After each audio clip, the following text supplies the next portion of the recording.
The Yellow Brick Road. This video does not reflect the actual views of real people. These are actors playing a role to entertain audiences. No persons or animals were harmed in the making of this video. Gosh, I love YouTube and I love Google.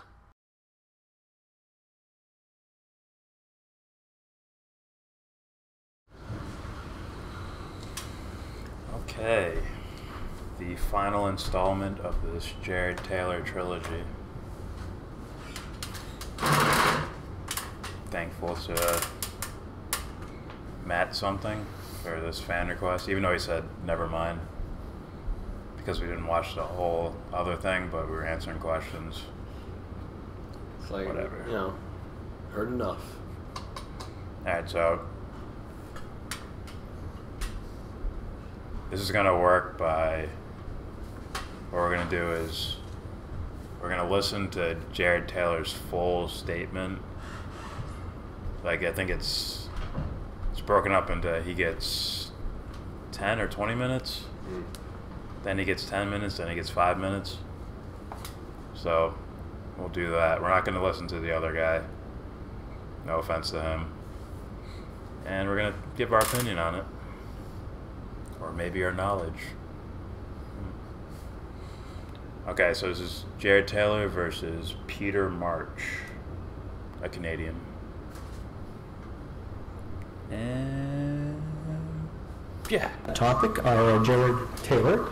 Mr. Taylor is an author and a speaker from Virginia. He's the editor of American Renaissance magazine, and on the web that's at amren.com. He's the president of the Century Foundation. That's the foundation that publishes American Renaissance magazine. The other debater is Peter March. Peter's a colleague of mine in the philosophy department at St. Mary's University. He's been there for a while. He's a noted Haligonian controversialist. The format of our, as well as a philosopher, the format of our discussion tonight is this. Each speaker will take 20 minutes to set out his views. Mr. Taylor will go first. After Professor March has spoken, Mr. Taylor will have 10 minutes, and then Peter March 10 minutes, and then 5 minutes each. That's how that's our format tonight. Mr. Taylor. Thank you. Thank you very much for that introduction. I'd particularly like to thank Peter March for making this debate possible. As you just heard, the question before us is whether racial diversity is a strength or a weakness for North America. And for my learned opponent to make his case, he'll have to show that Canada and the United States have benefits, real concrete specific benefits they would not have without racial diversity. Really quick, that's the topic, right? Is there a positive or negative, like basically end result when you have integration or separation, segregation, whatever you want to call it? And I look forward to seeing what he actually comes up with. I have a considerably easier job. All I have to do is describe reality. And the reality is that racial diversity produces tension, conflict, and hostility. If racial diversity were a strength, people would be drawn to it naturally. They'd seek it out. If diversity were a strength, you would never have minority neighborhoods because people would mix. But they don't. Left to themselves, people seek out the company of people like themselves. Now, you may be surprised to know that virtually every institution in Canada actually agrees with me that racial diversity is a source of conflict. They don't use the word conflict, instead they use the word racism. Now, racism, they will tell you, is a terrible, terrible thing. And they will also tell you that Canada is riddled with it. Now, I would point out to you that racism can be a problem only when there is racial diversity. In a homogeneous country, people don't even think about race. It's only when people of different races mix that racism becomes a problem. So please, remember this. The next time you open your newspaper and you read about racism, racial profiling, racial discrimination, bigotry, hate, all of these words that we hear so frequently, you are not hearing a listing of the strengths of diversity. You're hearing a listing of the weaknesses of diversity. Now, racism is said to be so bad in Canada that every province and territory has at least two major bureaucracies to fight it, a Human Rights Commission and a Human Rights Tribunal. Then there is a Federal Human Rights Commission, there's the Canadian Race Relations Foundation, the National Anti-Racism Council of Canada, and countless city, local, and university bureaucracies, all trying to sniff out racism and fight it. Well, how well are they doing? The Ontario Human Rights Commission says racial discrimination and racism are pervasive and continuing. The Canadian Commission for UNESCO says racism imperils democracy. The Federal Human Rights Commission says hate, and in particular its manifestation on the internet, pose a serious threat to the social fabric of Canadian society. Now, I ask you, how can racial diversity be a strength if it gives rise to something that imperils democracy, that poses a serious threat to the social fabric of Canadian society? And I'll be expecting an answer to that very question, Professor. Now, racism appears to be a huge worry right here in Halifax, where we're holding this debate. Just search the Dalhousie University website for racism, and you will get hundreds of pages of hits. Here are some of the results I got just a few days ago.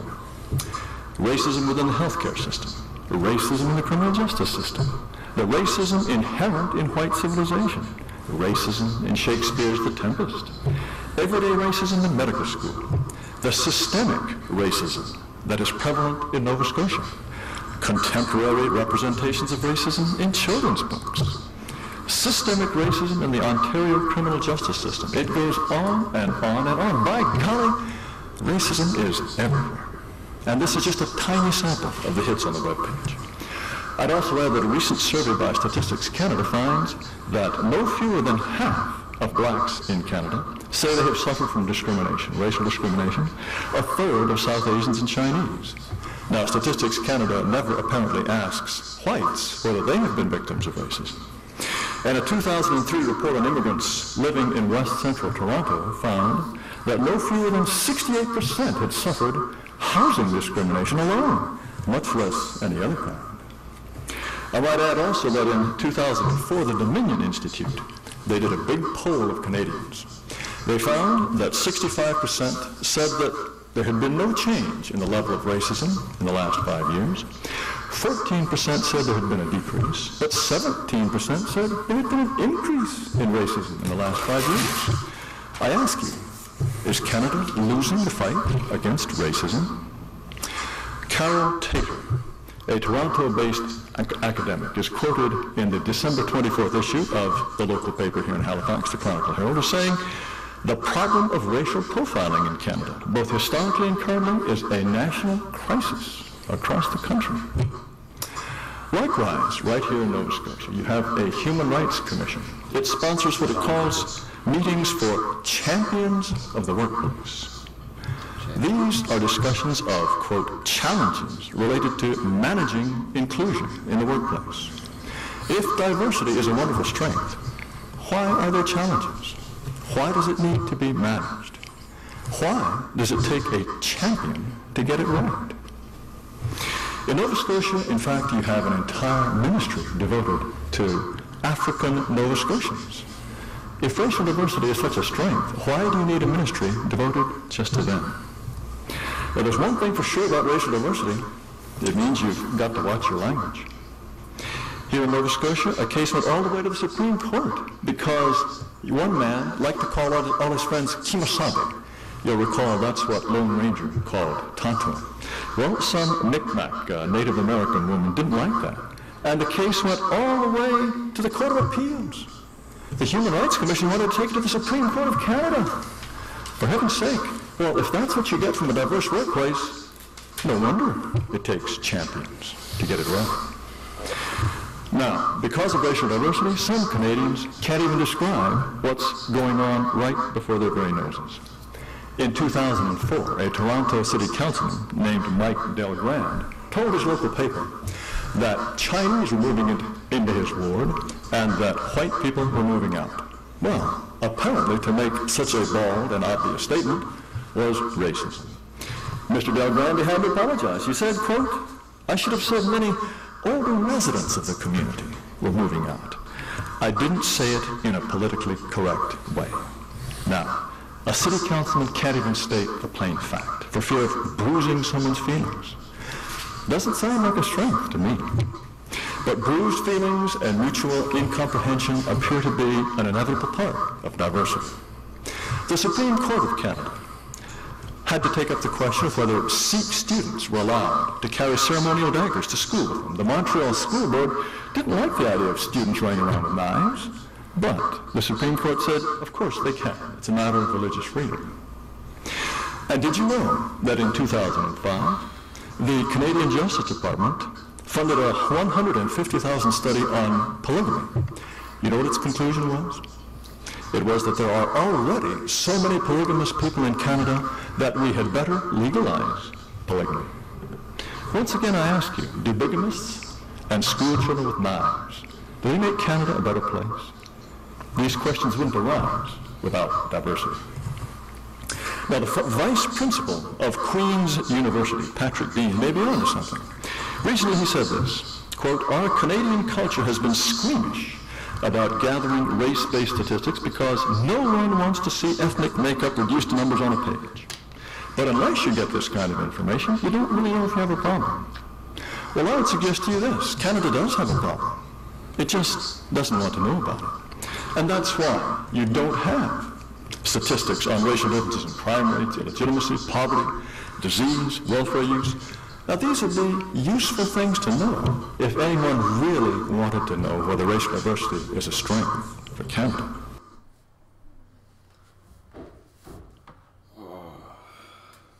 Damn it. Did the one in parts.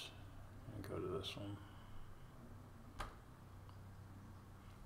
Sorry. Diversity in North America's strength or weakness, and the people with Central America, El Salvador, called disease, welfare use. Now, these would be useful things to know if anyone really wanted to know whether racial diversity is a strength for Canada. Of course, we get hints about crime, at any rate, from the press. The Canadian Press of December 24th, 2005. I quote, "Almost 100 men in rival Indo-Canadian gangs in Vancouver have been murdered since 1994, often execution style, over drug deals gone wrong. Toronto's gang violence, on the other hand, often involves gun-wielding young black men.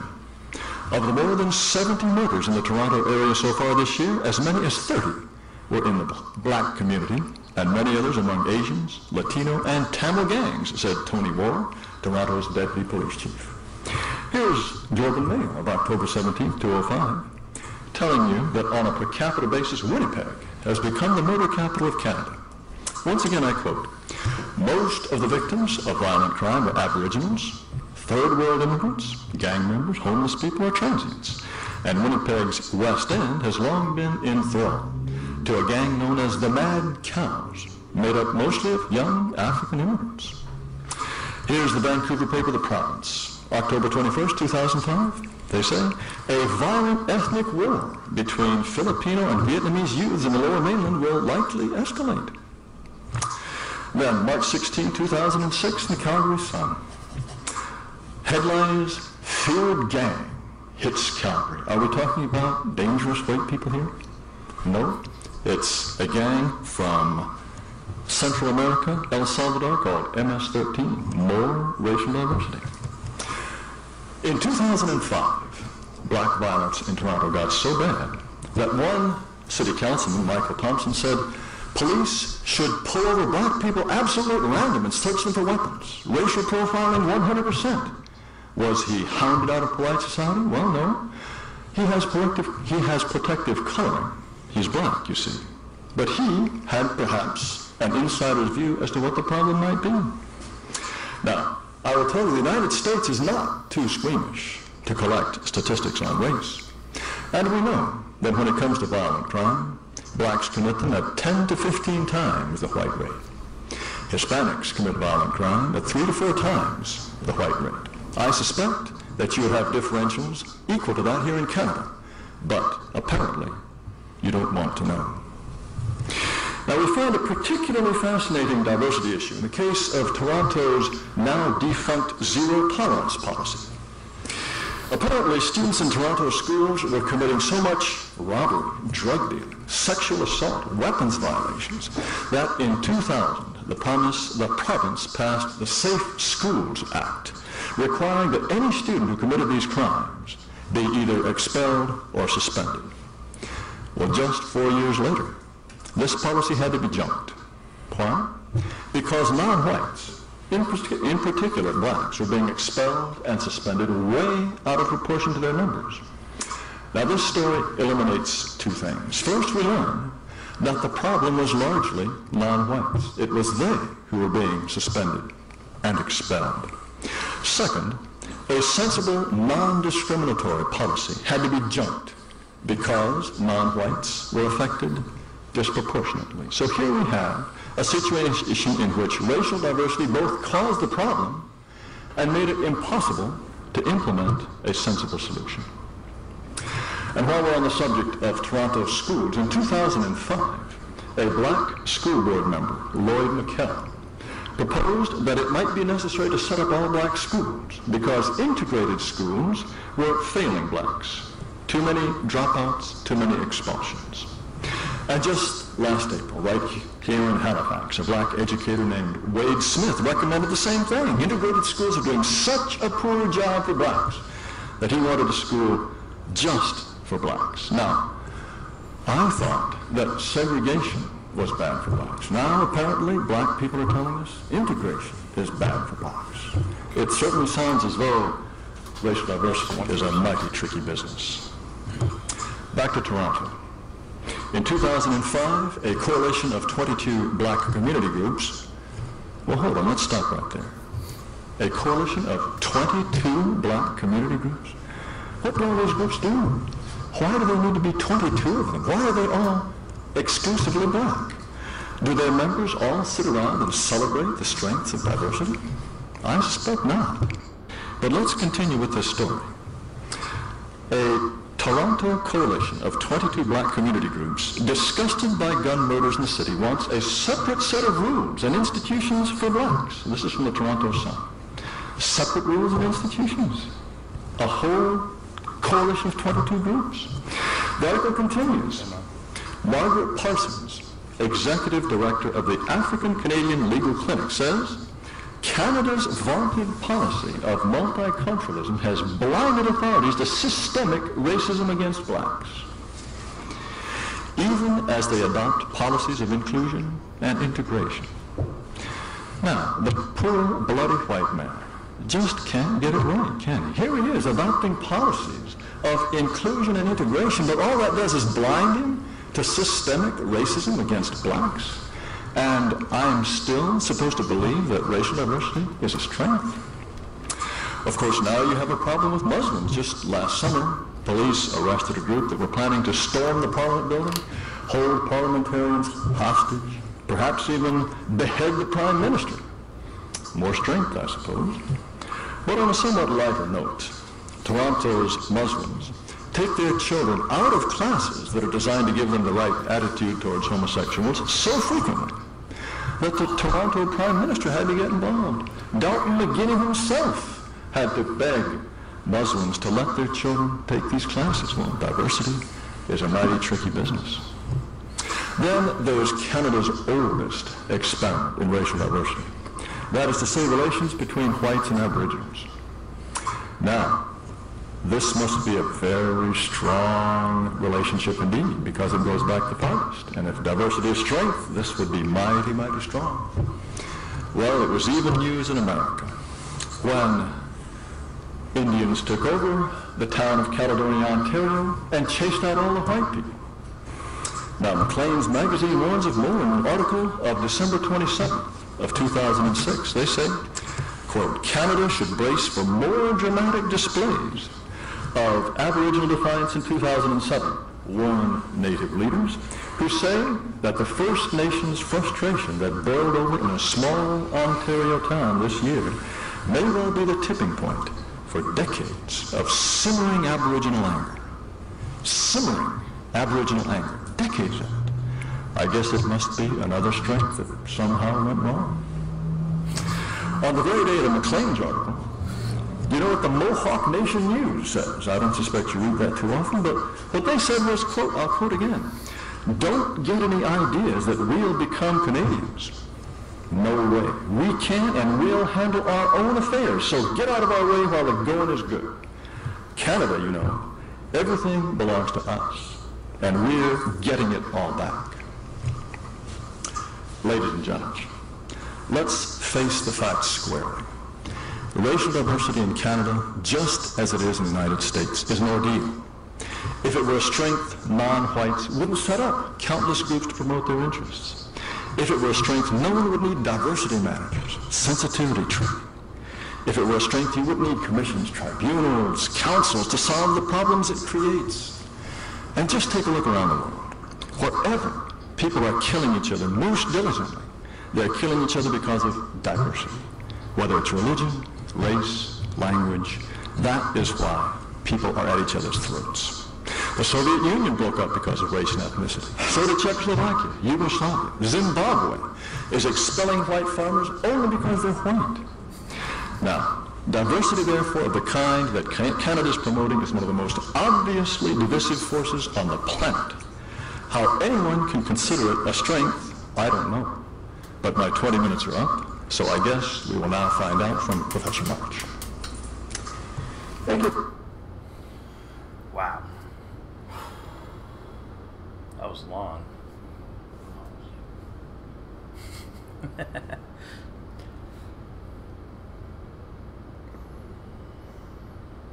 And it's... By the way, we watched this twice. My bad. This This will be the second time. Yeah. This is a holy leap of logic. Like, it's astounding. And I think people get confused because they hear statistics and numbers and shit. They're going to hear an assembly of statistics bunched together, mixed with an ideology, and they'll think, well, that makes sense. Look, Yeah. statistics say this. Not to mention, even if the statistics might be cherry-picked, I'm not saying that they are, but it happens. But even so, when you hear the ideology behind it, it's like, okay, that doesn't make sense. And you lack the knowledge of what makes an individual, Yeah. clearly. I don't think this guy has studied psychology. I probably said this before already. Yeah. I don't think he understands psychology, existentialism, philosophy. He just sees, black people get lower grades. IQ tests are lower. There's just difference in intelligence. That's all it is. There's no psychological things going on. It's all about the brain. A lack of understanding of what makes people do these things, such as violence or murders or whatever. Oh yeah, and I did some studying on the history of Africa with colonialization, and sounds a bit different than what Mr. Taylor's saying. He's seeing the end result and saying, well, logically, that means that's the way it is. That's the way history went. See, the colonized areas, see, they have McDonald's, so they must be more advanced. No. There was no, misbalance of expenditures by these foreign nations coming in. It was just whoever colonized where, and then that's what it is. There's no playing one side against the other going on there either. Right? According to Mr. Taylor, it's just the white guys went here, things got better. There was nothing pushing the other people down. No, absolutely not. There's nothing nearly, of course, right? There's nothing by design. Yeah. It's not like people stay poor and the rich get richer by design, right? No. That's some fairy tale land, right? Yeah. No, it's not like ignorance and corruption. You put those together with an individual, right? And an ever deciding choice of what to do. But no, it's race. That's what it is. There was no, feeding one side with weaponry and wearing your uniforms while leaving the other people off to do whatever, and then a revolution happens, and just say, look, they just want to kill each other. They're just animals. You were even aware of a group of people being that didn't happen. A group of people, no matter what you are or where you are, being ignorant and sending in a guy to lead them, one of your guys, to prop them up and rile them up. They seek independence, and you put in one of your guys. Yeah. All right. So let's look at some of his points. So he made this leap in logic. People want to only hang out with their likeness. People like them. It's ridiculous. No, I think that's correct. It just has nothing to do with, he looks like me. His idea of what that is. yeah. Look. He has no clue what diversity is. Then there's the psychological. You can go ahead with the psychological idea of what that means. You know what I mean? Yeah. As far as I want to hang out with people like me, meaning I don't want to hang around people who are jerks, assholes, scumbags. You know what I mean? Yeah. Not. I would want a little less brutal, but It's not brutal. It's honest. Look. Well, you're eating by yourself today. we're nothing alike now. As opposed to, maybe the orchestra guy doesn't want to hang out in the hip hop crowd. It's like, oh, they're not really like me. No. And obviously, well, I wouldn't say obvious. Some people get stuck in modes, but yeah. I think a lot of people, as they get older, they start veering off into different things. Like, oh, I acquired a taste for this too. Or my friend turned me onto this thing. So I'm going to look at that. He also makes once again, it sounds like dumb guy logic. Yeah. I'm not calling him dumb, I'm just saying it's like a dumb guy logic. I think his ideas are dumb. Yeah. His idea. I will insult his idea. You know what I mean? He says, this is dumb guy logic here. Okay. He says, well, how could racism exist? How would it be there unless there's racial diversity? If we just eliminate racial diversity, then racism goes away. And it's like... his solutions are extremely, extremely poor. That's like this. That's Ready? a silly conclusion like or solution. That's like this. Well, people keep shooting everybody, you know? People keep shooting, like, it's insane. There's school shootings, robberies with guns, violence, accidents. Let's just remove the guns. It's like, that's not going to stop anything. You understand me? Yeah. Remove all the weapons. You're not stopping anything. Yeah. And you're not removing racism at all. Right? If you the ideology's still there. Sure. Not only that. It's taking a murderer, sending him to jail, and he gets out and he stops killing people. Like, well, we reformed him. There's no more murderer here. He can't tell me why. In their mind, they could be murking people left and right. Like, I don't want to go back to jail, but he can't. If I had freedom, I'd murder this He people. couldn't break it down to me and how racism is a thing. What is it? What is it?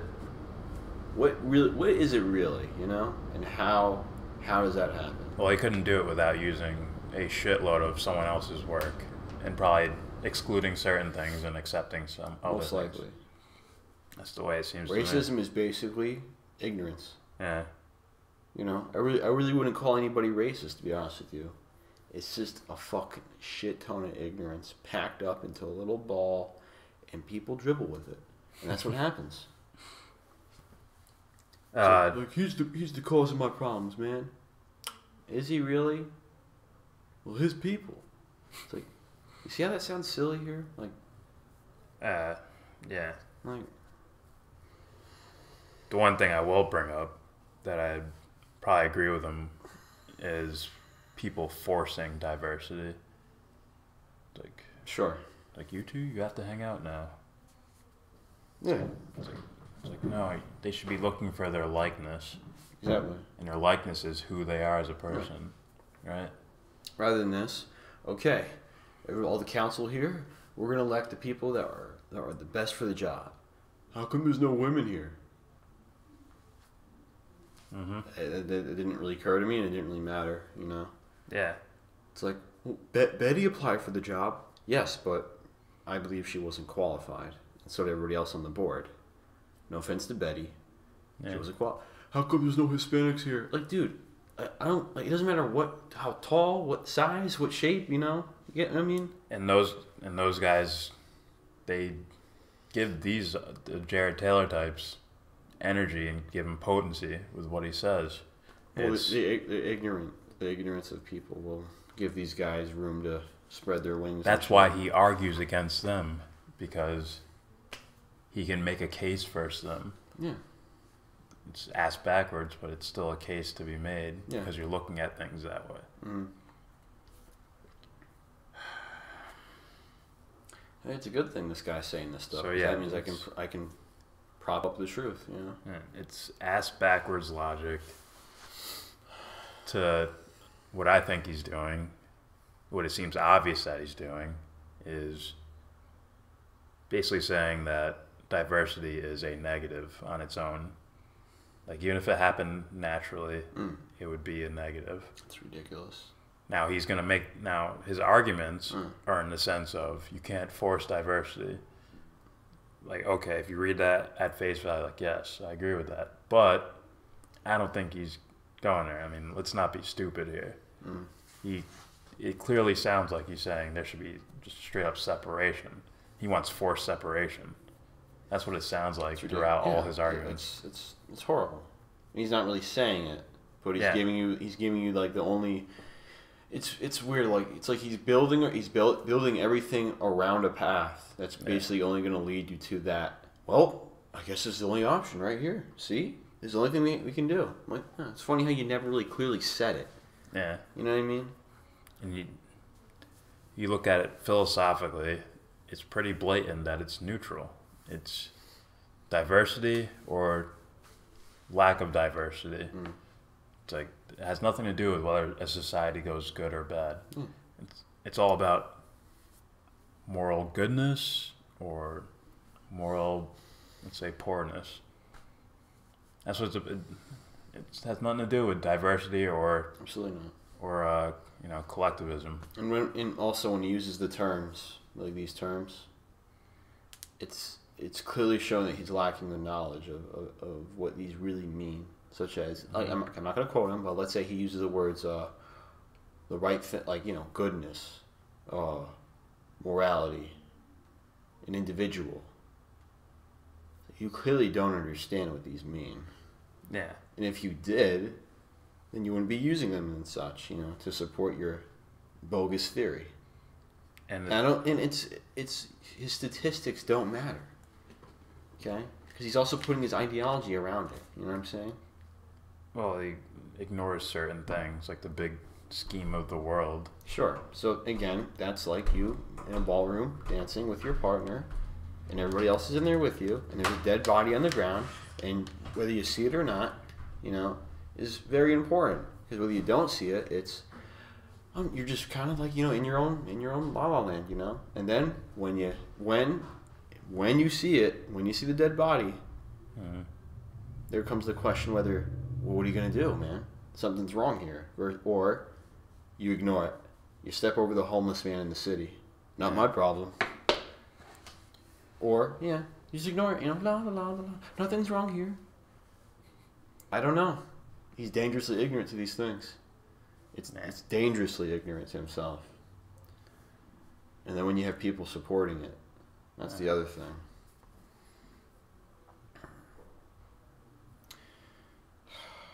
He lacks an understanding of the root causes of tyranny. Or just problems. Any type of problem. Why do I feel sad today? Probably. I would say he lacks understanding in that. Probably. Either that or he's purposely ignoring certain getting things. evidence to support things like that, Okay, let's move on to part 2 of just the Jared Taylor part. And perhaps a little more interesting, the one that was monocolor. Thank you. Thank you, Professor March. Mr. Taylor, 10 minutes. Certainly. I'm sure that the astute observer will have noticed that Professor March has not listed one strength that Canada or the United States gets from racial diversity. Not one. He's conceded, in fact, that there are problems. He says he hopes to overcome these problems. And when that happens, there will be a beautiful society of people profiting from each other's differences. I'd like to know where there is such a society. He has then gone on to tell us that the problem has nothing to do with race, that it's strictly a matter of poverty. He worked himself into a fine lather, in fact, on the subject of correlation and causation. Poverty, he tells us, causes it all. Well, let's talk a little bit about poverty. In the United States, people take causation and correlation quite seriously, and a number of studies have looked into the connection between crime and its various causes. If you correlate crime rates, if you control for poverty, if you control for lack of education, if you control for unemployment, you get hardly any difference from the crime rate association with race. It may be unfortunate, but that's the fact. Control for poverty, control for lack of education, control for joblessness. The most powerful correlation in the United States between crime is race. You can look to any neighborhood, and your best indicator is not poverty. It is not unemployment. It is not lack of education. The one best indicator is the percentage of blacks and Hispanics living in that neighborhood. Furthermore, if poverty were a cause of crime, do you remember that in the Depression, suddenly a huge number of people were poor who had not been poor before? Was there a surge in crime? Certainly not. People soldiered on. And the notion that somehow people are committing murder to feed their children, for heaven's sake, that's preposterous. People are committing murder for a host of reasons, to feed their crack cocaine habits, whatever it is. But poverty as a source of crime, on the contrary, crime causes poverty. If you have been a criminal all your life, been in and out of jail for the last 15 years, chances are you're going to have a hard time finding a job. If your neighborhood is full of crime, very few businesses will move there. Crime is more likely to cause poverty than the other way around. Now, Mr. March worked himself into yet another fine lather on the subject of the injustices done to blacks in the United States. Now, you could make the argument that all these injustices, in effect, prove my point, that racial diversity is a terribly difficult thing to handle. I would never argue that America has handled it particularly well. I would make the point that no country has handled it well. He has insisted that 100 to 50, 200, 250 years of oppression of blacks are the explanation of what we see today. I would like to know, why is it that in Canada and in Britain, which have nothing like the same history of oppression or slavery, lynching, Jim Crow, I know the litany as well as he does. Why is it that in those societies as well, blacks are essentially at the same place as they are in the United States, despite the fact that they have been present in large numbers for just a few decades? In Britain, for example, they keep statistics by race as well, and you'll find that in terms of poverty, violent crime, blacks once again are at the top of the list, bar none. And as I say, without any of the history that Professor March seems to glory in. Now, had Professor March really tried to take the bull by the horns and make an attempt to argue that diversity is strength, this is the sort of thing that he might have said. He might have said, for example, that diversity is very important in a world that's increasingly getting small. It'll help us in world trade. It'll help us understand the rest of the world. Well, I ask you, which are the most successful trading nations in the world today? China? Japan? These are not places that celebrate diversity. If you were to suggest to the Chinese, hey, fellas, you want to know how to boost your exports? Import a bunch of Puerto Ricans, or maybe Haitians, or maybe 1 million Pakistanis. Racial diversity, the Canadians love it, the Americans claim to love it. That would really boost things for you. They'd phone up for the men in white coats. They'd put you in a padded cell. They'd think you were nuts. They'd be right. The Japanese would take the same view. Also, there's this notion somehow that diversity will help us understand the world. Let me point out to you that the United States is more diverse today than it has been in any time in its history. And I would argue to you that this diverse United States is more hated than at any time in its history.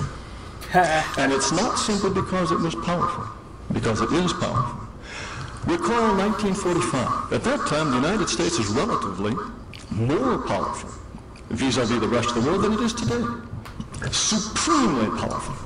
It had just killed millions of people all around the globe, and yet it was a beloved country.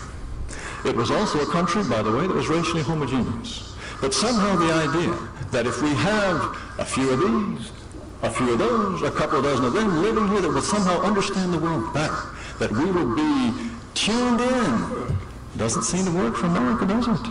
No, as I say, we are more hated than ever. The other theory is that a diverse society on a college campus, for example, opens us up to different points of view. Well, in the United States and in Canada as well, the point of view, this illuminating point of view you're likely to get from students of color, is very much what Professor March, without being a person of color himself, has told us. This same litany of persecution, of oppression, chip on the shoulder. If you really wanted a diverse set of opinions from a college campus, you might try admitting an Afrikaner from South Africa. You might try admitting fundamentalist Christians, or race realists such as myself, or just a plain old conservative. Then you might get some dissent from the prevailing, mind-numbing orthodoxy of racial diversity. Once again, let me repeat, we have not heard one word from Professor March telling us what the advantages of it are, this racial diversity. He says, we want it, and somehow, if we can get it to work, it'll be so beautiful. Well, I'm hoping that in his next 10 minutes he will tell me where it has been gotten to work. Now, he spent a lot of time, as I said, in high dudgeon, telling us what wicked white people have done century after century. I'm not here to apportion blame. I do not claim that whites are sinners, nor would I take the view which he seems to take that whites are somehow uniquely evil. Isn't that the impression you got from what you just heard? These wicked white people, look at what they've done, time after time, century after century, uniquely evil somehow. I'm saying that human beings are tribal. They have a natural preference for people like themselves. That is normal, it is healthy. Why build a society on the assumption that this must be overcome? Before it launched into its program of multiculturalism and multiracialism, Canada was an overwhelmingly white country. Why subject Canada to an unnecessary experiment? Why pose difficulties that may not be solvable to a people? The Canadian people never voted on this. They never said, why, yes, I grew up in Canada, but I'd like to grow old in Haiti. I grew up in Canada, but I'd like my children to live in an outpost of China. They never said that. And they never would if given a chance. The overwhelming majority of Canadians, in fact, say we've had enough immigration. But, no, they are to be made to live in this because of people like Professor March, who say it's got to be done. This is your destiny. And we've got to make it work. We're all going to be feeding on each other's differences. Well, I don't think that Canadians have somehow managed to suspend the laws of human nature. Human nature is the same everywhere. People are tribal. We can like it, we can not like it. But I believe that a society should be built on an assumption of reality, on acceptance of the facts as they are, rather than as Professor March might wish they could be. It is folly to build a nation on the assumption that race can be made not to matter. No nation has achieved this. All the nations that are attempting it are failing. And so, Canadians and Americans alike, I urge you to rethink this notion that somehow this wonderful kumbaya future of all of us holding hands, all of us brothers against brothers under the skin, please set aside this fantasy and build a nation for your children and grandchildren that reflects the reality of human nature and not the fantasy of idealists like my distinguished opponent. his concept of reality is unbelievably.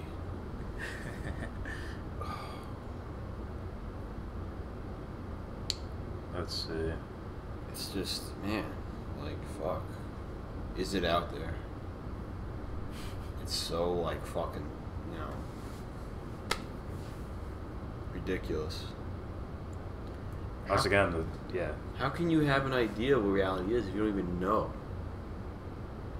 It's called leaps of logic. My fault. Mental gymnastics, and then retraining that over and over again until it seems like reality.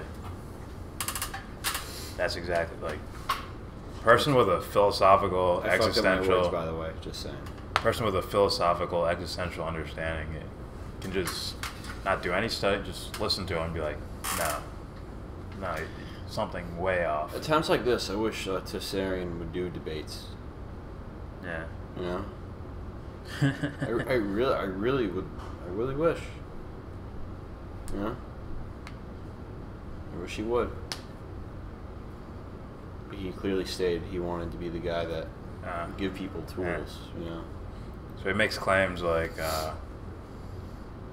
it's like, well, these black people that we picked out here, they want separation too, then it must be correct. It's like, no. Agreement in numbers does not say anything about correct, good, or bad, just because a group agrees on it. Which is why democracy is like weird, you know. Yeah. If you have 10 people in the room, right? I'm one of them. And a judge comes out of nowhere. Well, not out of nowhere. Okay, people, this man has committed 7 murders, beaten 8 women. You know, like all those like the correct terms for his crimes. You know what I'm saying? Yeah. And capital punishment, jail, or rehabilitation. Kill him. Well, they all vote. 9 out of 10 say kill him. I'm the one that says I'll rehab the guy. I'll do it. Majority rules. Death. You know what I'm saying? See, they want him to die. I understand the And example, but court doesn't work that way. I'm just saying, it's an imaginary example of, you know what I'm saying? Yeah. So, again, imaginary scenario, right? But it's this idea, see, this group of people, they wanted him to die. See? Like, let's say it's a community. You know what I mean? Now, again, I'm bending reality here, but my point doesn't, stands true to the idea that you can't just say these things and assume that everybody feels this way. You know? The point is, you can get 99.999% of the population. Yeah. You can get 99% of the population to agree with you.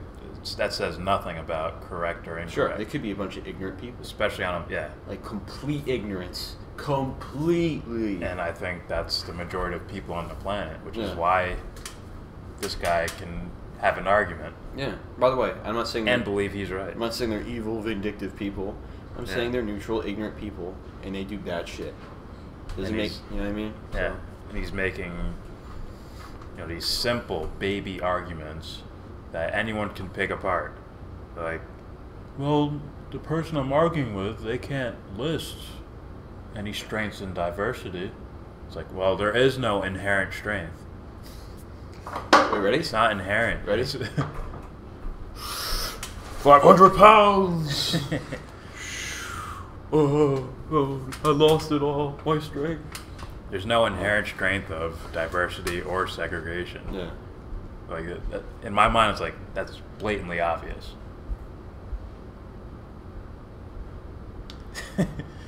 Is pancakes better than waffles? It's like, you can't just straight up decide, this is better for everyone. This is the answer. This is the one. Fuck pancakes. Waffles are awesome. Come on, you have to admit it. Pancake. I don't have to admit or anything. Waffles are awesome. You have to admit that. For you. See how easy that is? For you. That's what you like.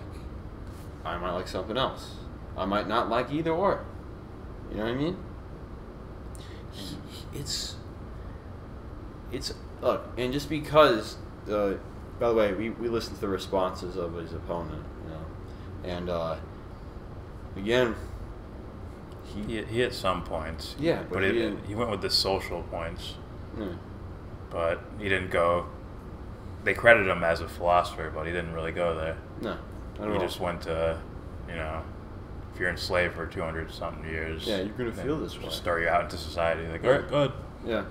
Why can't these guys get jobs? Huh? What's going on here? It's like, well, you know.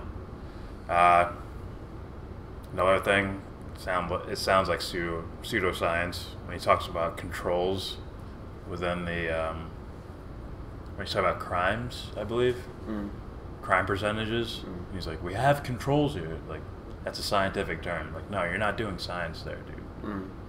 Just, I'm trying to think of the scenario he means exactly. It's,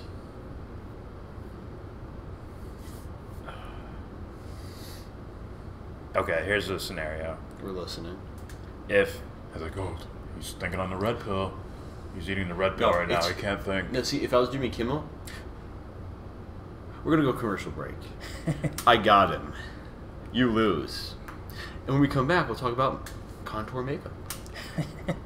Alright, so here's the controls I'm very sure he's talking about is poverty. He's saying we have a percentage of poor white people and a percentage of poor minorities. And just look at the crime rates. See how the blacks are higher than the whites? It's like, that's not really a control. Like, first you gotta switch their family life, switch their experience. It's like, maybe you'd have a control then. All the experiences. It'd also have to be the same exact individuals. We're talking about the truth here, not we're guessing with probabilities. You have to, they would have to experience the same exact shit, just with white skin on. Yeah. Or whatever. We can be different. I can dunk. Also, the surrounding environment, like all the neighborhoods would have to be the same. Yeah. So I believe in the comments, I used, like, well, what about West Virginia and, you know, meth labs and shit like that? It's like, well, the crime rate is lower in the West Virginia part. I'm like, well, if we switched them and put all these rival meth dealers in the inner cities within blocks of each other, like, you know, he's just down the street, you know? Yeah. It's like, you might see violence go up. It's not like he's in the other county. Yeah. These guys aren't living miles away from each other. And by the way, doing that, like, of course he didn't respond. Putting your mind in a different body, it means they have to get all those experiences. That's really distorting reality. Yeah, it's and if you really understood how all that works, you couldn't do that. Yeah. So even in a controlled environment, you get what I mean? Yeah. If you understand philosophy, there's too much. It doesn't. You know? Yeah, it doesn't. But once again, it doesn't work. What'd I do there? I'll fix it. But yeah, his scientific controls are not controls at all. Obviously, the philosopher guy doesn't get at that point. I don't think. So I see why the dude recommended this video. I don't think he did a good job. I'll say he could have. To be fair, he could have did better. Well, I'm just saying. In my opinion, it would not take that long to kind of just go. Like, this is your idea. To be fair, I don't want to call it pandering, but you just keep it. Here's my example. Here's my example. Here's my example. Here's my example. See? Yeah. See, guys? I hate this style of debate. I like more of the Sam Harris, Jordan Peterson, where they're having a conversation. It's an active conversation. Yeah, where it's like, I don't want to forget this point, so let me say something. Like, can I stop you here and That's say fine. something? That's fine. I like that a lot better. But to be fair, I can see how people would say, "Look, he smacked him around. See, not one." You might have only one of your ears perked up. The other one's on sleep mode. You're only half listening. If you're hey, listen. Meaning, not just anybody, yeah. but these people are probably fans of Jared Taylor. You're a fan. You're a fan, not a skeptic. A fan, which means you like him, which means you're biased. Okay. Well, I would say you don't have to be a skeptic as much as you need to. If you're gonna soak in information, take in all the information. Well, that's what I mean. Let me not just follow this guy. Towards this, so. Let me not just follow this guy. If I truly listen to what he's saying, and I agree with them. You know, and then you could say, "Oh, I admire this." You know, he says these things in such a way. You know, I really respect that. Versus, yeah, man, you gotta smack him down, man. I'm not saying people do that. I'm just exaggerating to the fullest. So like, you know? But aggressive and mean in the comments. What is something I'm reading as aggressive? I don't got a problem with it at all. When you're trying to go into like name call, like it's almost like hurtful to hear different ideas than Jared Taylor's. It's like what you're saying is it's hurtful. That's what it seems like. What? So they get back as like foam at the mouth and shit. Unless it's just, you know, writing. I don't like to judge writing as like. Me either. He's emotional right now. I don't. It's in all caps. I don't have a Look problem at that emoji. I don't have a problem with it. So, no, neither do I. I'm just saying. Yeah. There could be a reason for that. But you go ahead. Okay. He asked, when have we seen diversity work? And it's like, that's such a non-thing. That doesn't even. When have we gone to Mars? It's like, what? When has ready? Time is what time scale are you looking for? It's like saying this. Like, what do you mean? When has war stopped? Yeah, I wish he asked that question. Well, wait a minute. Yeah. It's like, when has there never been war? I wish he was asking that question instead. He clearly doesn't want to talk about all the Italian mob, the Irish mob, all that crap. Not only that, you remember when I'm just saying in history. Let's see, in New York it said no mix. If you're Irish, you can't work here. Yeah. Or Italians were called guineas. Gangs in New York. Yeah. Not only that, it's like you called it the first time. It's like, what the fuck? He does another leap of logic that, well, they were poor during the Great Depression. How come crime rates didn't go up? So I'm pretty sure they're at like a major world war around the same time, correct? 1917. I'm guessing. I could be wrong on that. Look, we know these events were happening though. Nonetheless, World War II. Nonetheless, it's a different world. Depression. Right? Sure. The Crips and Bloods used to fight like fist fights. It'd be like a chain gang type of thing. Yeah, now it's we're all gangs. We're fighting each other. now it's drive. Now let's go back to our neighborhoods. Now it's drive by bang bang. Surprise. Now it's guns with Israeli tags on it and foreign numbers on it and shit, or foreign tags on it and shit. It's like, well, how'd they get here? Yeah. Did the King Crip like? The King Crip. He's like. You start traveling the world like, I need to get guns everywhere. It's like, no, I don't think so. He dips himself in blue paint. King Crip, welcome. Walk to his throne. It's just some dude sitting in like a pool of blue. Yeah. It's like, welcome. He drinks blue Gatorade and shit. Yeah. So you can't see it. I don't think you guys, like the fans of this guy, can see how childish he is because they're not seeing how childish the other argument is. They may call it that, but they don't really see why it's wrong. This reminds me of this. When we have Ben Shapiro or even Jordan Peterson going at the transgender people, and the pronouns. It's like, see, okay, you're silly, right? Peterson, you're being silly, or fucking Shapiro, you're being very silly here. And then one side, the opposing side, will say, my bad. Opposing side will be like, yeah, he's right, you're being silly. Then Shapiro's, group will go to me and go, what's wrong with you?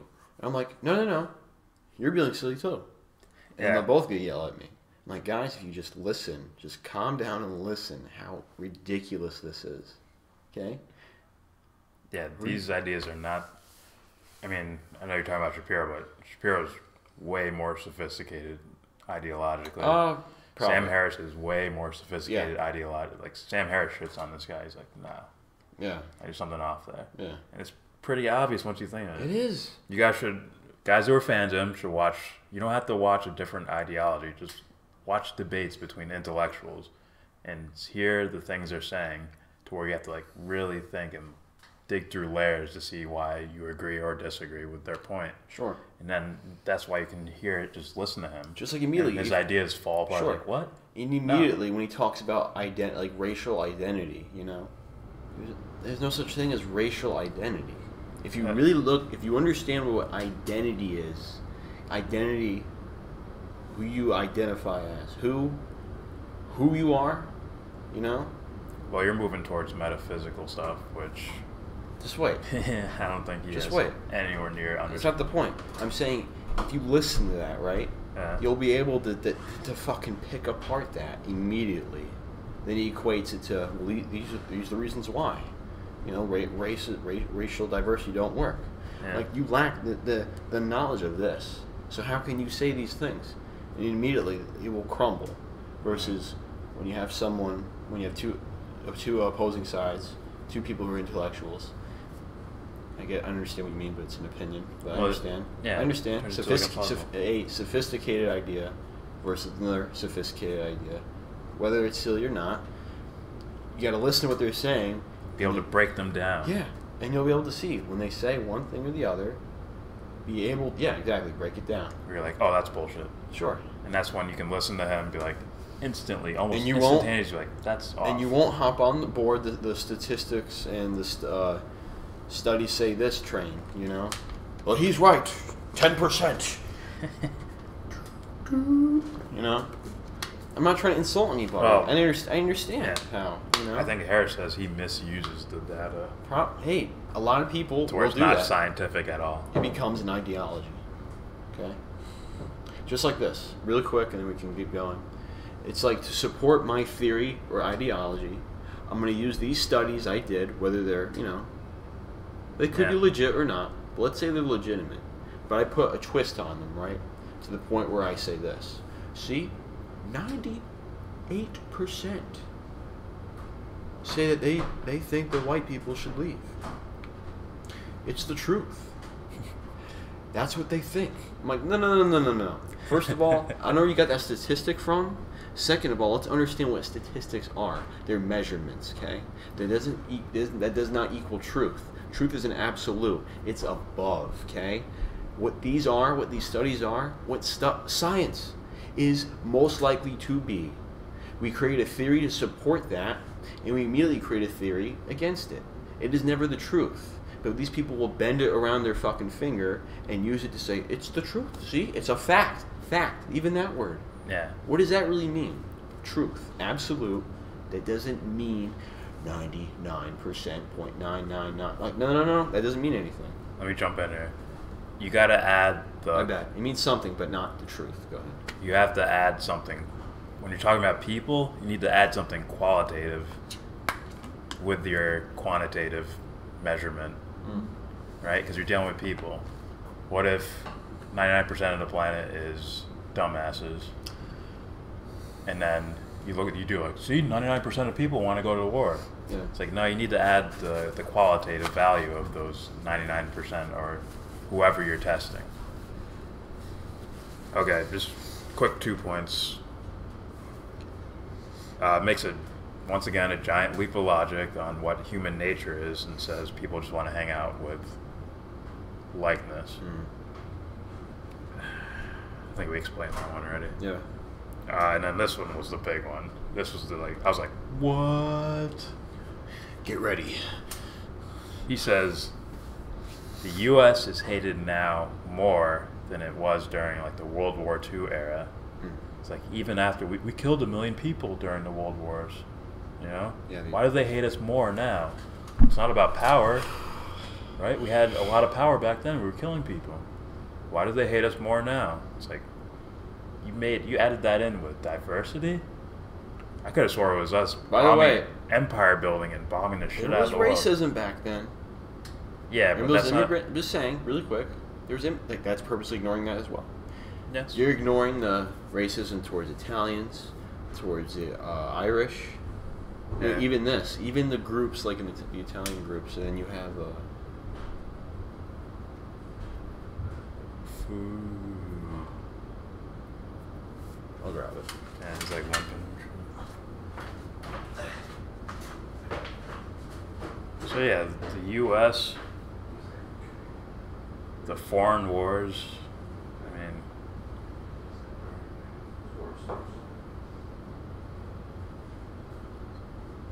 someone should look up that statistic. The how much in favor was people of the U.S. before the Iraq War and after the Iraq War, as opposed to people fighting Nazis? That's like a different world, man. Not only that, if we really understand how these things come to pass, you know, like this love of a country, you know, Yeah. or you can even call it pseudo love, because it's based off of ignorance of what really goes on.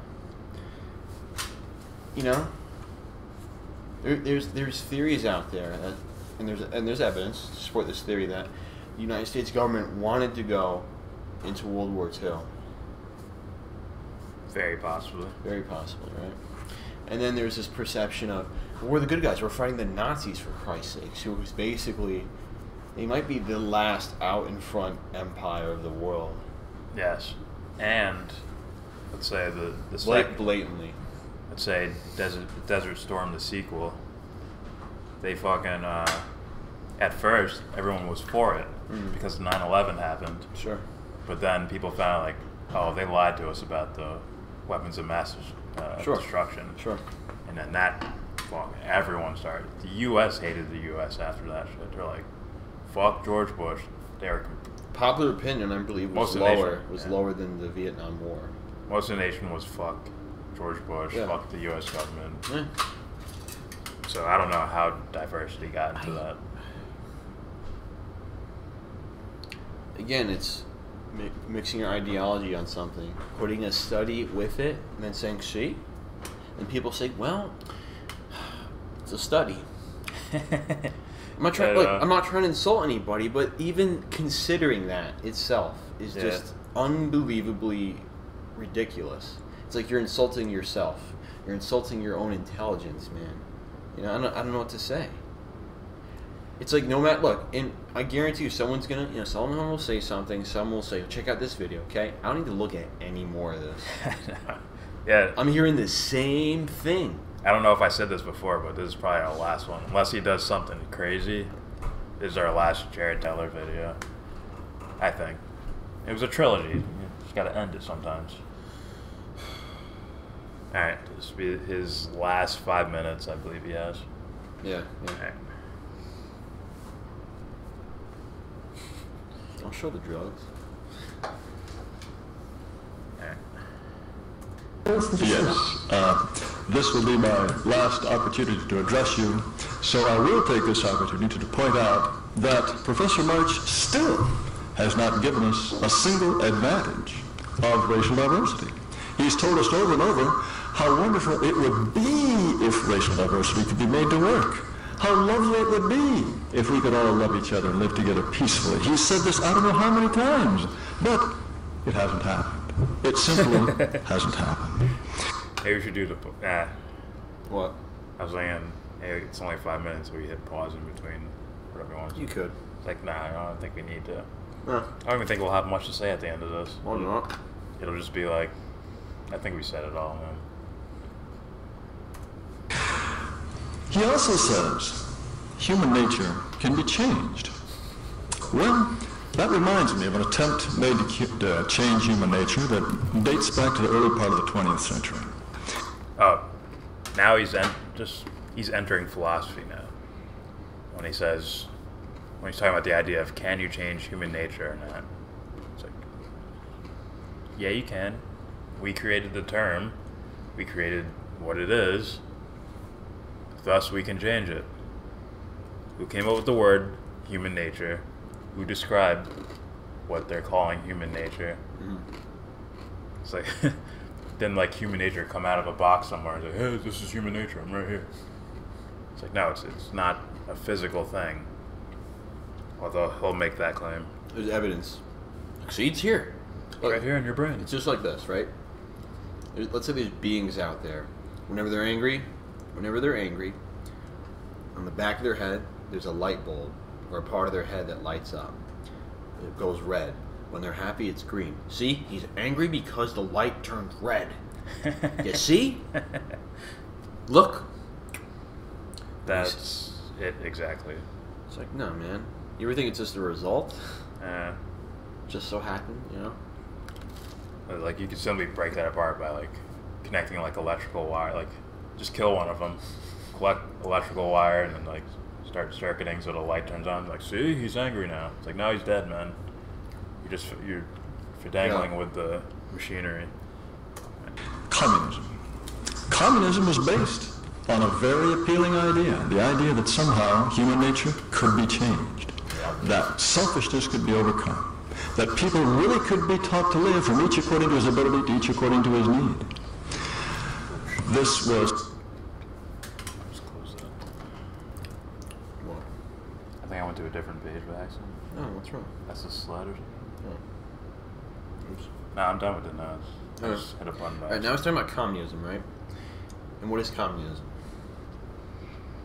It is a what? Communism is communism. What is it? Like, we're going to break it down here. I'd say a social system. Sure. For economics. Right. Yeah. Now, these things, just like capitalism, don't work as long as we have ignorant, corrupt people. Okay? That's it. Yeah. These systems are neutral. Okay? It's the people that's the problem. Not their race. Okay? Not where they're from. It's ignorance and corruption that causes these things. And that's when people say, oh no, it's bad, communism's bad. I'm like, yeah, as long as the people are ignorant and corrupt. And Well, that's yeah. how, you know? You have a system, right? And by the way, the system has to be neutral. And if it isn't, then it's not a system. Based off what you said. If there's no system, or if there's no people there, then there is no system. So then you have to understand a person. What does a person bring? They bring the potential for ignorance and corruption, amongst other things. Thus, you won't really know until you eliminate corruption. That's what I'll say to people that don't understand. For me personally, I already know that it's just a neutral system. If you take good people, and it's throughout the entire thing good people, things will work out fine in any system, whatever you want to call it. But, yeah, it is neutral. Point blank, logically, blah. Good? a very appealing idea. Almost as appealing, perhaps, as the notion that race could be made not to matter. The Soviet Union staggered on under this idea. Race doesn't matter when it comes to certain things. Right? Once again, it's like, oh, you say simple ideas like good ideas and bad. Like, that's what it's about. It's about good ideas and bad ideas. That's simple. It is. No, we need statistics. Are you kidding me? Yeah. Do you need to sound smart? Do I need to wear a tie?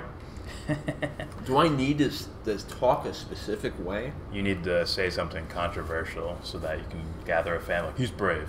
You must be know what he's talking about. Guys, It's really, it like- is that simple. It Like, really guys, is. killing someone is bad. Writing a book, yeah, that's good. Now what? It gets a little more complicated. Writing a book because Dad made me, not good. No. Writing a book because I want to, good. Like, it's very simple. So those things have nothing to do with race, right? Anybody can write a book. Obviously, there's physical capabilities or whatever. Yeah, I know. But everyone has the potential to write a book Yeah. or whatever. And everyone has the potential to murder someone. And by the way, someone will say, "Oh, Hitler wrote the Mein Kampf." I'm like, listen, just wait. That's an idea, okay? I'm trying to break it down to elementary I understand. level, so it's I'm like just being specific, so you don't leave any loopholes in there. You know? Good idea versus bad idea? Duh. it's like no, it's not duh, because no one's partaking in it. As a society as a Yeah. whole, we have not been partaking on it. If look, I truly believe if you fucking dived into that, right, we wouldn't be here. We would not be here. Could I give this bad idea? Come on, guys, it's pretty simple. I'm like, if it's simple, man, you wouldn't be arguing for this. I'm not trying to insult anybody. It's just constantly, not just one guy. I keep hearing it. It's unbelievable. Like, you Yeah. wouldn't be here saying the shit that you're saying right now, or even entertaining the idea, because you'd already know. You would already know, not think. You'd know that this is dumb. Instead of freedom of association, it would just be, I hang out with people I like. Yeah. That's simple. You don't need to worry about someone standing over you with a law book says you have the right to associate with whoever you want. It's like, I'm just hanging out with whoever I like anyways. Yeah. Nothing to do with your law or whatever. For 70 years, many other nations attempted it. Why did communism fail? Why did this noble view of human nature fall asunder? Because it... Leaps of logic, it just jumps from A to Z without filling in the rest of the alphabet. I'm sure it wasn't just, well, they just had communism. It failed. It's not, it can't skip steps there. But he does anyways. And fans of his will just believe him. And it must be true. was a misreading of human nature. We now understand that there is a certain basic selfishness in human beings that it is folly to attempt to overcome. We must harness that selfishness by means of the free market, and that makes a better and more successful society. Not this happy notion that somehow selfishness can be made to go away. It doesn't work. It didn't work. And likewise, it is not going to work, this idea that race can be made to go away. I would point out again, Professor March has not given me a single example of a country where racial diversity is providing a strength. He has said Canada is heaven on earth for racial diversity. Well, I'd like to ask Wade McKell that. That's the man in Toronto School Board who says integration has so failed black students in Toronto that he wants segregated schools. Is Canada really heaven on earth for him? How is this possible? Well, I know, I understand. He believes so hard he'll find anything that agrees with him. I understand. It's just, I want people to understand these things. And it's just, people will find ways to, you know why? Because we take individual experiences, right? And we can relate to others, not, the studies say this, and, like. Yeah. Oh, by the way, I wouldn't be surprised if a lot of his shit doesn't even stand up, like statistically or anything like that. I wouldn't either. Or his historical facts. Yeah. Who knows? That's the only part of this entire video someone will pick at. Oh, the facts are real, bro. But what about the other 90 minutes? The facts are real, bro. What about the other 90 minutes? Yeah. Whatever. The idea, somehow, that we can build a society based on an illusion and good intentions. It is appealing. I used to think... Yeah, you can. Hold on. You can do that if everyone is all in with the good intentions part. And not only that, I used to think that too. Guess what? He said, well, by the way, I'm using his words here. I used to think that as well. Did you really think that? I don't think you ever would have come to this conclusion. Yeah. Okay? I don't know how much thinking was going on when you just jumped to the polar opposite end. It was probably just one guy. Instead of taking your idea and breaking it down. It was a guy most likely just going with the flow. Okay? When you really dwell into this, right, I don't think you'd ever come close to this. Okay? that way myself. No, probably not. And I resisted for years giving up that illusion. I wanted to be an optimist and an idealist too. But we have to be realistic. Professor March says there's no such thing as human nature. Well, look at history. Look at every society. One example that I would give is this. I love my children more than I love the children of anyone else in the world. And I make no apologies for that. There have been attempts to raise children communally, in communes, and say, no, that's selfishness, that's wrong. You can't care more for your children than my children. Didn't work. People care for their own children more than they care for the children of others. That is the most ridiculous thing, or at least one of the most ridiculous things I've ever heard. Are you fucking kidding me? Leaps in logic. In fact, he just made a make-believe world right there. It's like, where'd you get that from? Did you talk to every parent everywhere? I feel that. They all feel that. Even if you talk to them, how do you know they're telling you, like, that's how they really feel, huh? How do you know that? You don't. He just told that's a lie. He doesn't know. Unbelievable. Look. Oh my God, man. Sort of like the lady who That's horrible. The lady who got hit by the car because her kid and a bunch of like other kids that aren't hers, she sort of dove in front of the car, threw them away. She got ran over. There you go. Oh, there's one example of. Oh. It's like, wait, they have a potential life here. This person, like, when you see a kid, you're like, there's potential. There's walking potential. Even though we all have potential for whatever. Not only that, right? There's this. Well, something horrible is about to happen to this person. Yeah. I should do something. That's the right thing to do. Okay? I care equally. You know, even if I had a kid, I would care equally. Okay? It's. And this is borderline. Yeah, your mental state should be. I'd say both. Like that should be like obviously the scenario is not in front of you; it's all happening in your mind. Like who goes to just like it's hypothetical anyways, and you're just stuck in your mind of.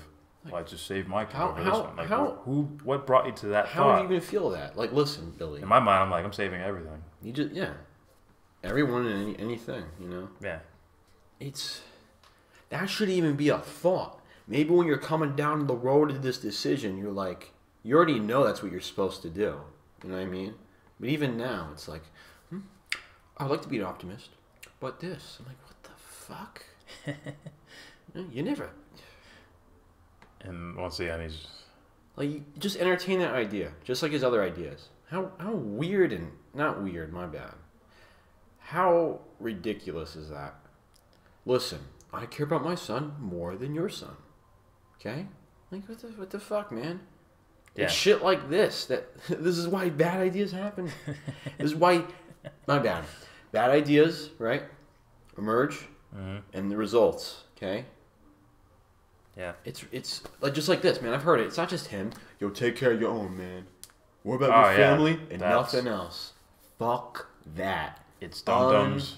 Unbelievable. It's dum-dums breeding dum-dums. Their ideas get to... I'll see this they too. get to fling the shit at each other. It's like family, God, friend. No, my bad. It's God, family, friends. I'm like, why you gotta put them in like... This is unbelievable. Like, this is 1 to me. This is 2. You're 3. Like, what? There isn't. You help everybody equally. Yeah, it's those make-believe ideas in their head that you can even they'll separate them. They'll equate you can't actually separate these them. specific events, experiences with an individual. Well, I love them more. I'm like, well, you're more familiar with someone. You know, you should care for everybody equally. You should. It's the right thing to do. Okay. Yeah, there shouldn't be a hierarchy of care. Straight up. I'm done. I don't think there's anything else to say behind it. Let's, yeah, so the guy doesn't complain. You didn't watch the last 30 seconds. Sorry about that for mocking you. I'm not sure. It's human nature. Furthermore, I would make an analogy a little bit further. I don't love my children more than I love the children of others because they're objectively superior. I love them because they're mine. That's all it takes. And it doesn't mean that I dislike your children. In fact, I can work up quite an affection, perhaps, for your children. I feel no hostility for your children. But my children come first because they are mine.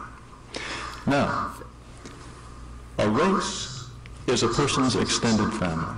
It is the largest group to which human beings feel a kind of natural, instinctive loyalty.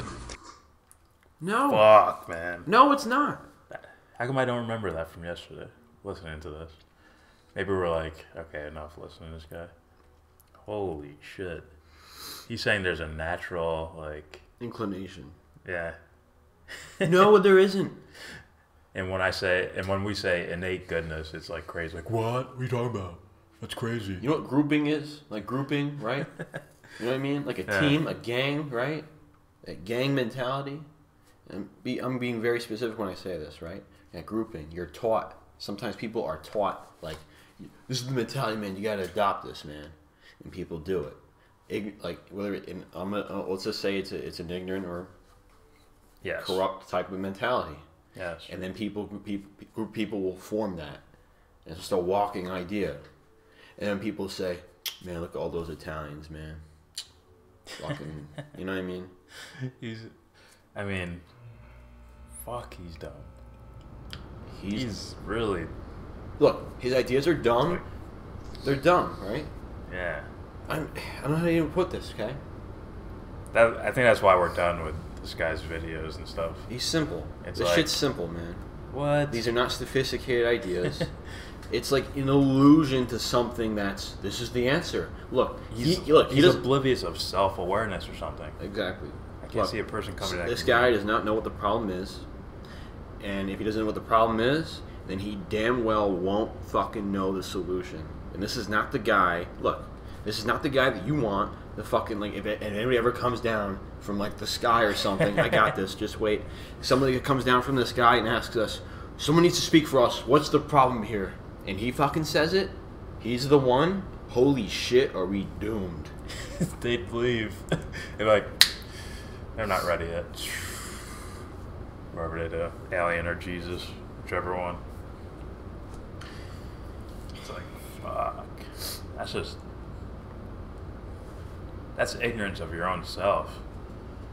I mean, there's ignorance of, let's say, did dinosaurs really exist? There's that type of ignorance. Then there's, you don't even understand yourself at all. I can't. In my opinion, that should be the first. That's usually naturally the first thing. Sure. Like kids are like, I'm never. Teenagers that do stupid shit, nothing's gonna happen to me. I won't hurt myself. And then they die in a car accident or something. It's like, or they, like the guy, the rapper guy, like he overdose or something. He OD'd. That's what it says. Do Not whatever. really? I could do whatever. It won't happen to me. It happens to these guys over there, but not me. Maybe. I don't know. I don't know what he thinks. Yeah, I don't know. All I'm saying is with this guy, I'm getting evidence. I'm getting straightforward, in my face evidence of what this guy's ideology. And it's ridiculous. It's silly and it's dumb. And if he can't see that, then I just feel sorry for him. Yeah. And I feel sorry for anybody that follows him. Yeah. Alright. It is their large, large family. And they have a loyalty to their race that is like my love for my children. It is one that puts a certain group first without the slightest hostility to any other group. And if whites have set aside this natural loyalty, if they have given up this healthy notion of who they are and liking who they are, if they let their societies drift out of their control, then they will find themselves minorities in their own country. Will that be a good thing? What if there's only a 15% chance that a population third world Canada will be like the third world? What if there's just a 10% chance? What if there's just a 1% chance that I'm right? Don't you think You're wrong. that possibility should be prevented? Canada and the United States do not owe their countries to the rest of the world. Thank you. Nothing else needs to be said. That is our thing with Jared Taylor or whatever. Thanks for watching.